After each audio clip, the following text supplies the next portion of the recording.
Hi there. I am so happy to be joining you across time and space to talk about a simple exercise of 5 main steps to go from surviving to thriving. This exercise involves 5 steps that I like to group into the 3 N's and the 2 R's. They are notice, name, now, refocus, and reframe. Again, that's notice, name, and now, refocus, and reframe. So let's take this through an example of something that just happened with me where I have been really shifting my mindset for the past couple of years to one of gratitude and wanting to live a life of joy and abundance and knowing that this is possible. Just searching what are all of the ways that I can do this, knowing that I still am living in a context where I am needing to work and I am balancing taking care of my body in a relationship, thriving at work, being creative, and there are so many choices to make at any given time.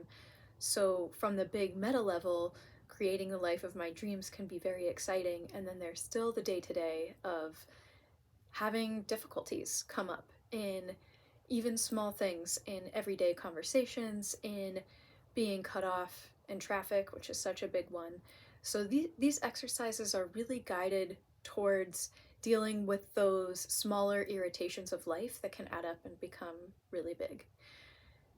I want to take an example of hopefully one that you can relate to, and if this doesn't quite resonate with you, perhaps finding a different example as we go through this.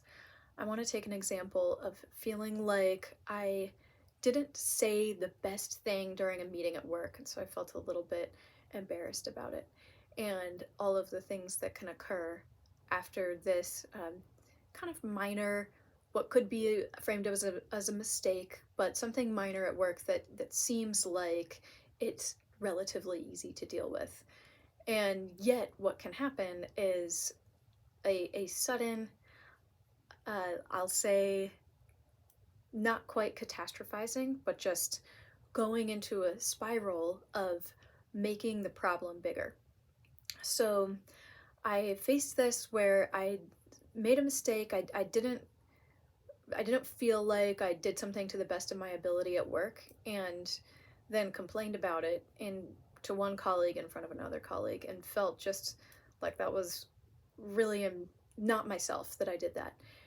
And I noticed that from there I already was feeling this stress of like I didn't quite perform how I wanted to perform, and then on top of that I'm kind of complaining about it to my colleague and her friend, and it kind of unraveled into, is this really the job that I should have chosen? What decision did I make 10 years ago that landed me here today? Should I be doing something else? And so I'm all of a sudden 10 years ago thinking about decisions that I've made in that rumination. And then I'm also replaying the conversation that I had with my colleague and wondering what I could have said differently. And then I'm also even embellishing on that conversation and and coming up with something that didn't quite happen, but playing out the worst in my head of what could have happened. So I did acknowledge I I'm really not present here, and I am making a big deal of something that is totally manageable in this moment, but I'm making it almost impossible to deal with by adding on regrets that I had from a decade ago, as well as conversations that didn't happen in real life. And this is something that's actually pretty common for my brain, and so having some quick exercises to do is really useful. If this is common for you too, I would love for you to try it and see if it works for you. If it's not common for you, then that is commendable.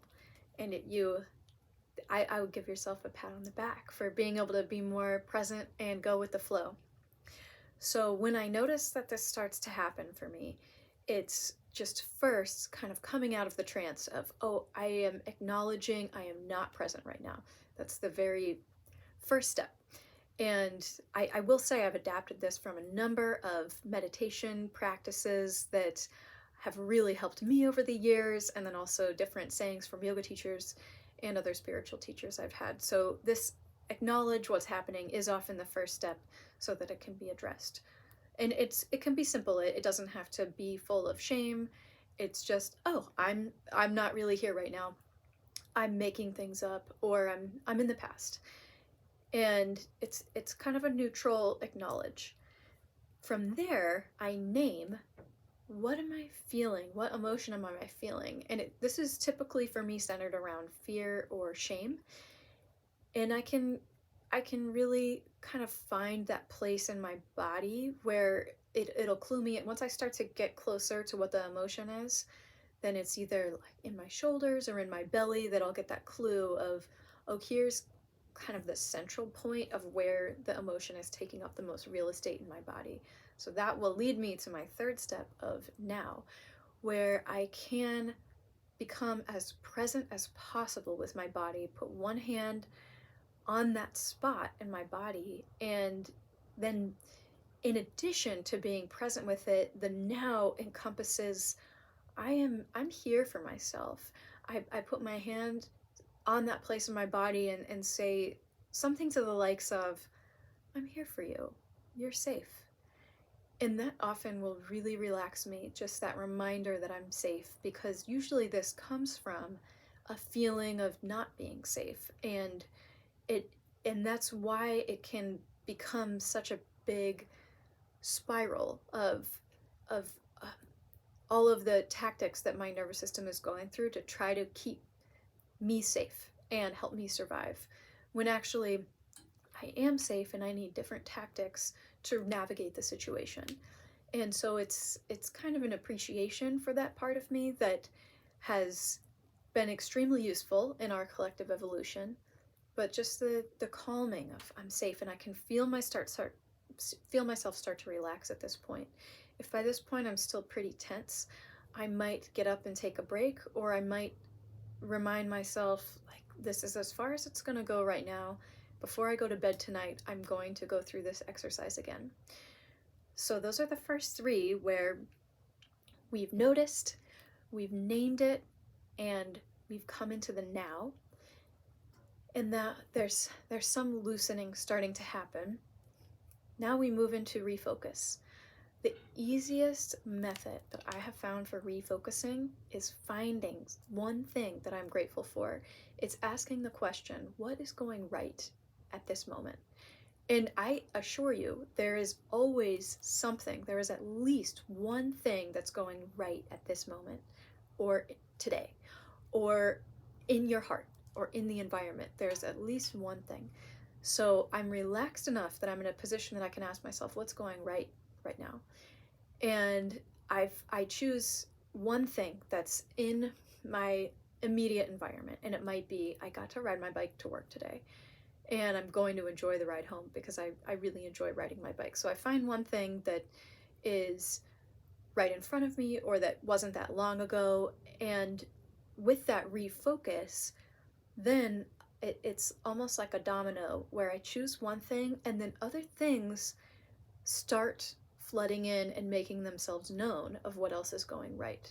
What else is going right is I had a wonderful morning getting to talk to my partner and drink coffee before I left for work.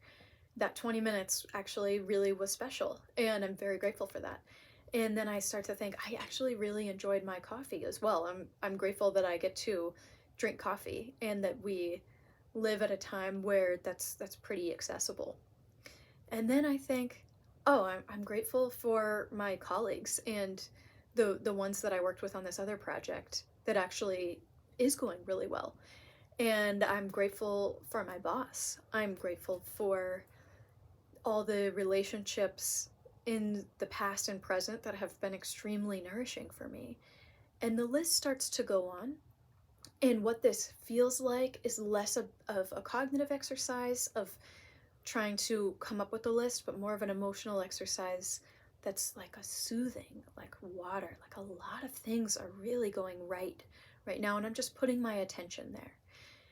And it may take a little bit of practice at first, but the more you do this, the easier it comes, because there are some things that are pretty constant in your life that you're always going to be grateful for. And you can use those. Some people advise being as specific as possible and choosing something different every time. And for me, I would say even the ones that are repeated can be just as powerful. And it's letting your body really feel that gratitude. Again, it feels like this water that's flowing over. So with the first 3 ends, we had the notice and the initial release. And now this refocus is really allowing some more relaxation to come into the body. And then the 5th step is a reframe. And the reframe that I like to use here is specifically related to the person or event that may have been the trigger of whatever the irritation is. Someone cutting off in traffic or at the grocery store or being inconsiderate in public is a really good example. For this example at work, the colleague, it could be the colleague said something that triggered me, or that the event triggered me. And so focusing on that person or event. And I really like to borrow and adapt what the Dalai Lama uses in terms of sacred friends, where the Dalai Lama talks about having friends and loved ones that are there to be supportive and that are really nourishing relationships, and that's a beautiful thing. And then in life, there are also sacred friends who are the people that help actually refine us by pushing on those trigger points. And to me, this is a really beautiful concept, and I have found it most easy to apply in the context of irritation, not necessarily like intentional harm, although I know the Dalai Lama has even used it to go as far as that. My practice, I don't feel comfortable teaching that yet, as I haven't truly embodied it, but I love the idea. When it comes to dealing with irritation, I find it very useful for my own practice, where I will have enough relaxation and have had enough of a shift where I can say, I actually am truly grateful for that person and that event that is my sacred friend, that's allowing me to refine myself, because I'm seeing where I still might be stuck, and I'm getting that exposure and real-time practice to becoming a better version of myself, which really is my goal. So to recap, we have the 3 ends and the 2 re's. The 3 ends are notice what's happening, name that emotional state, be present in the now, come into the now, tell yourself you're safe. Find some grounding, putting a hand on your body, giving some positive self-talk, some soothing self-talk. Shift into the re's, refocus through choosing one thing that you're grateful for, and then letting the others flow in. And then with that refocus comes quite a bit of relaxation. Again, the feeling of water. And then reframe, where whatever that trigger was, you can find gratitude for it and helping to refine you to become a better version of yourself, almost like a physical exercise. So this is how we move from surviving to thriving. I encourage you to use this exercise multiple times a day. It gets faster the more you practice it. You may be able to even do this in 60 seconds and even go from at work, you could be in a meeting, you could notice this happens, and even take a quick 60 seconds to really reframe how you are in that moment and move in your nervous system from the fight or flight, I have to protect myself, into the parasympathetic, I am thriving, I am safe, I can do a broad gaze of what all is around me and be creative. So that's really the focus here of moving from surviving to thriving. Thank you all for joining me on this video. Would love to hear your experience in the comments and look forward to future videos with you.